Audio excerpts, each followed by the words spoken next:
नमस्कार, primes TV देख रहे हैं आप। आपके साथ मैं हूं पूनम। चलिए रुक करते हैं खबरों का। सागर में आयोजित प्रदेश के चौथे रीजनल इंडस्ट्रियल कॉन्क्लेव का समापन हो गया। इस कॉन्क्लेव में 23,181 करोड़ के निवेश प्रस्ताव प्राप्त हुए हैं, जिनसे 27,375 लोगों को रोजगार मिलेगा। कॉन्क्लेव का शुभारंभ प्रदेश के मुख्यमंत्री डॉक्टर मोहन यादव ने किया। इस दौरान उद्योग मंत्री चेतन कश्यप, खाद्य नागरिक आपूर्ति मंत्री गोविंद राजपूत सहित मंत्री लखन पटेल, सागर सांसद, विधायकगण उपस्थित रहे। 3500 से अधिक प्रतिभागी और 6 देशों के प्रतिनिधि शामिल हुए। कॉन्क्लेव में भाग लेने के लिए 4500 लोगों ने रजिस्ट्रेशन कराया था, जिनमें से 3500 से अधिक प्रतिभागी कार्यक्रम में शामिल हुए। इसके अलावा Mongolia, Algeria, Kenya, Canada, Iran, Thailand के प्रतिनिधियों ने हिस्सा लिया। कॉन्क्लेव में देश के 10 राज्यों से निवेशक भी शामिल हुए, जिनमें से पेट्रोकेमिकल्स, टेक्सटाइल, नवीकरणीय ऊर्जा, कृषि, खाद्य प्रसंस्करण और पर्यटन के क्षेत्र के निवेशक प्रमुख रूप से शामिल थे।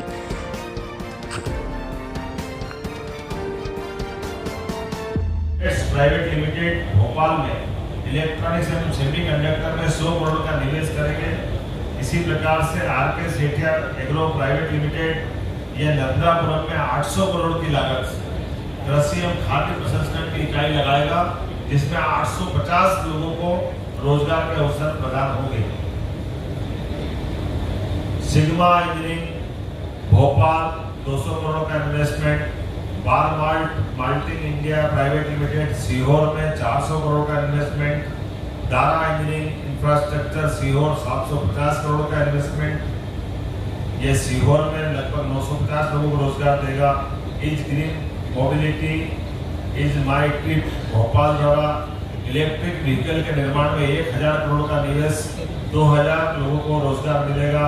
इसी प्रकार से बंसल ग्रुप द्वारा 1350 करोड़ की विभिन्न अलग अलग योजनाओं में हेल्थ इंफ्रास्ट्रक्चर होटल व्यवसाय के लिए इसमें 2000 लोगों को रोजगार दिया जाएगा।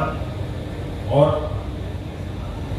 मैं उम्मीद करता हूं कि एनर्जी की सब मिलाकर के ये सारे प्रस्ताव देखो तो लगभग 2300 करोड़ के प्रस्ताव, 23,000 करोड़ के। अब गिनती भूल गए हम तो, इतना भयान हो गया। लेकिन परमात्मा की दया से बदलते दौर में उद्योगों को बढ़ावा देने के लिए हमारे सभी सेक्टर में इस प्रकार से हम काम कर रहे हैं। मुझे पूरा भरोसा है आप अपने सबके सहयोग से मध्य प्रदेश औद्योगिक निवेश की दृष्टि से इसी गति से बढ़ते हुए अगले महीने हमारे पास हम रीवा में इसी प्रकार की कॉन्क्लेव करने वाले हैं।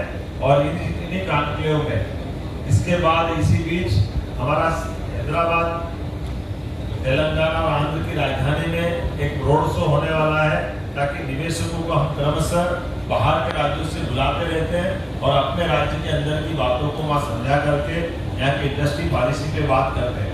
2-3-4 घोषणा मैं यहाँ के लिए करना चाहूँगा। सागर के लिए रीजनल इंडस्ट्री कॉन्क्लेव के अवसर पर सिंध गोवा औद्योगिक क्षेत्र सागर में बैंकिंग कार्य हेतु एक बैंक की शाखा खोली जाएगी।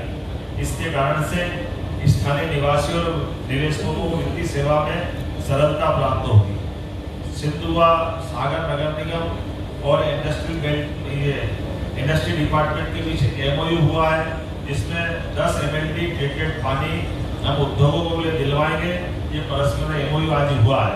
इसी प्रकार से भारत सरकार दिल्ली नागपुर इंडस्ट्रियल कॉरिडोर बनाया जा रहा है, जिसमें MPIDC के माध्यम से सागर जिले के मसवाली गाँव में 1300 एकड़ का नया मेगा इंडस्ट्रियल पार्क भी डेवलप करने की आज हमने यहाँ घोषणा की है, जिसमें हजारों लोगों को रोजगार मिलेगा और एक नया पूरा इंडस्ट्रियल बेल्ट बनेगा।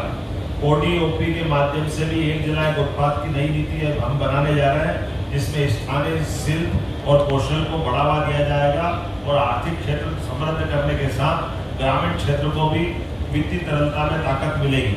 कोलकाता में निवेश संवर्धन का, MPIDC का और कलकत्ता सहित मुंबई में भी नया कार्यालय खोला जाएगा, जिसमें सभी प्रकार की इन व्यवस्थाओं को बढ़ावा देने के लिए मैं उम्मीद कर रहा हूँ कि जिस प्रकार से हमारे ये जो निवेशकों के प्रस्ताव आ रहे हैं, निश्चित रूप से एक नया रिकॉर्ड बनेगा। और रिकॉर्ड 2 नाते से आने वाले समय में जो हमने तय किया है कि मध्य प्रदेश सरकार का बजट 5 साल में डबल करते हुए सभी प्रकार की निवेश की संभावनाओं के साथ हमारी आर्थिक संग्रहण की ताकत भी बढ़े और राज्य वित्तीय व्यवस्था में मजबूत बने। मुझे पूरा भरोसा है कि 5 साल तो लंबा है, लेकिन जिस प्रकार से ये गति बनी है, लगभग 10 महीने में जिस प्रकार के संदेश आ रहे हैं और ये गति संपन्न हो रही, लगभग लगता है कि उस निर्धारित अवधि के पहले ही हो सकता है 3 या 4 साल में हम अपने लक्ष्य की प्राप्ति कर ले। मैं आज के इस अवसर पर, चूंकि मौसम खराब हो रहा है और हेलीकॉप्टर उड़ने के मेरे पास 4 अलग अलग पर्चियां आ गई है, तो मैं मान के चलता हूँ कि मेरी बात में सारी बात आ गई होगी। एक बार फिर मैं सभी पत्रकार साथियों का, मित्रों का बधाई देता हूँ, धन्यवाद अदा करता हूँ। बहुत बहुत निवेशक मध्य प्रदेश में सहभागिता करने के लिए आए। 150 से अधिक विशिष्ट अतिथियों ने, जो अपने अपने इंडस्ट्री क्षेत्र के स्वनाम धन्य बड़े नाम हैं, ऐसे लोग हमारे बीच शामिल हुए, खासकर जिसमें पेट्रोकेमिकल्स, टेक्सटाइल्स, गारमेंट्स, नवकरणीय ऊर्जा, कृषि, खाद्य प्रसंस्करण एवं पर्यटन के उद्योगपति जो मध्य प्रदेश में रुचि रखते हैं। उद्योगपतियों के साथ अनुभव भी साझा किए गए। मध्य प्रदेश के अग्रसर औद्योगिक नीति और अनुकूल औद्योगिक वातावरण के कारण से निवेश के निरंतर प्रस्ताव पास हो रहे हैं और मुझे इस बात का आनंद भी है कि हर जगह कोई निवेशक एक काम की यूनिट लगाने आता है, लेकिन वो जब माहौल देखता है तो उसकी इच्छा होती है कि वो एक और प्रस्ताव ले ले। मुझे आज इससे कई सारे हमारे मित्रों को भी यहाँ प्रस्ताव मिले।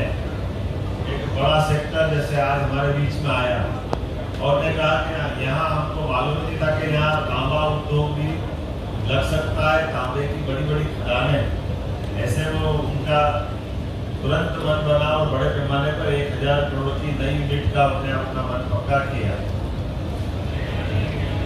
20 से अधिक उद्योगपतियों, उद्योग संगठनों के साथ 1-to-1 में मीटिंग की गई है।